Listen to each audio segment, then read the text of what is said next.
حجر اسود کے بارے میں آپ کو بتاؤں، یہ جنتی پتھر ہے، جنتی یاقوت، پہلے بہت جگمگ جگمگ کرتا تھا، نورانی تھا۔ اللہ پاک نے اس کا نور چھپا دیا۔ اگر ایسا نہ ہوتا، اللہ پاک اس کا نور نہ چھپاتا تو حجر اسود مشرق و مغرب کو چمکا دیتا۔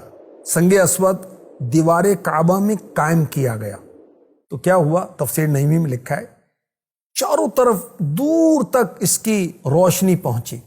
اب جہاں جہاں اس کی روشنی پہنچی تو یہ قائم ہوئی حدود حرم۔ یاد رکھیے کہ مکہ شہر سے بڑھ کر حدود حرم ہے۔ سنگ اسود اب تو یہ کالا پتھر ہے، پہلے سفید تھا۔ کالا کیسے ہوا؟ مفتی صاحب نے لکھا کہ گناہ گاروں کے ہاتھوں سے یہ سیاہ ہو گیا۔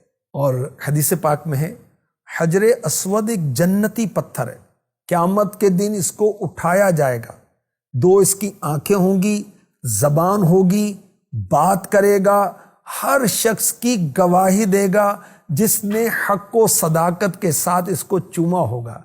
میرے نبی، پیارے نبی مکی مدنی صلی اللہ علیہ وسلم اکثر اس کو چوما کرتے۔ فاروق اعظم رضی اللہ عنہ نے ایک بار اسے بوسہ دیا، فرمایا میں جانتا ہوں تو ایک پتھر ہے، نہ نقصان دیتا نہ نفع دیتا ہے، اگر میں نے اللہ کے رسول صلی اللہ علیہ وسلم کو تجھے بوسہ دیتے ہوئے نہ دیکھا ہوتا میں تجھے کبھی بوسہ نہ دیتا۔ دیکھیے یہ کیا ہے کہ کسی کی ادا کو ادا کر رہا ہوں، میں تو اس لیے چوم رہا ہوں کہ تجھے میرے مصطفیٰ نے چوما ہے۔ سبحان اللہ۔ حضرت علی رضی اللہ عنہ عرض کی یہ نفع بھی دیتا ہے نقصان بھی دیتا ہے۔ فاروق اعظم نے ارشاد فرمایا اے ابو الحسن یہاں آنسو بہائے جاتے ہیں، دعائیں قبول ہوتی ہیں۔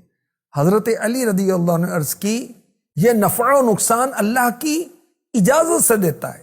فاروق اعظم رضی اللہ عنہ پوچھا وہ کیسے؟ حضرت علی رضی اللہ عنہ نے عرض کی وہ یوں کہ اللہ پاک نے جب آدم علیہ السلام کی اولاد سے عہد لیا تو اس عہد نامے کی ایک تحریر لکھ کر اس پتھر کو کھلا دی۔ اب یہ ایمان والوں کے لیے وفائے عہد کی گواہی دے گا، کافروں کے خلاف انکار کی گواہی دے گا۔ حجر اسود کو بوسہ دیتے وقت لوگ جو کلمات پڑھتے ہیں ان کا یہی معنی ہے۔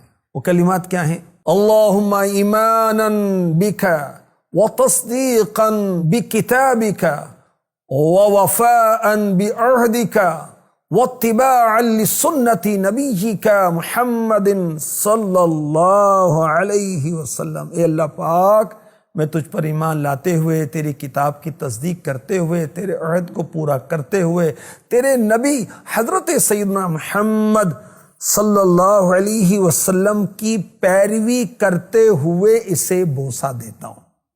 حجر اسود کو ٹچ کرنا، مس کرنا، چھونا گناہوں کو مٹاتا ہے۔ سبحان اللہ۔ اعلان نبوت سے پہلے یہ پتھر میرے آقا صلی اللہ علیہ وسلم کو سلام کہتا تھا۔ سبحان اللہ۔ اس پتھر کو، حجر اسود کو قیامت کے دن اس کی اصلی شکل پر لایا جائے گا۔ قیامت کے دن اس کی جسامت بڑھا دی جائے گی۔ کتنی بڑی ہو جائے گی؟ جبل ابی قبیس مکہ مکرمہ کا پہاڑ ہے، یہ کعبے کے قریب ہے، اور اس پہاڑ پر تشریف فرما ہو کر میرے نبی نے چاند کو دو ٹکڑے کیا تھا۔ سبحان اللہ۔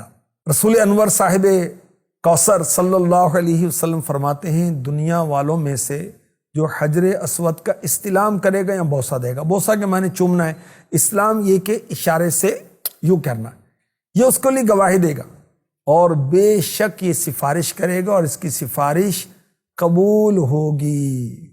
حجر اسود باب و میزا بو مقام و ملتزم اور غلاف کعبہ کے رنگی نظاروں کو سلام اور غلاف کعبہ کے رنگی نظاروں کو سلام۔ صلو علی الحبیب صلی اللہ تعالی علی محمد۔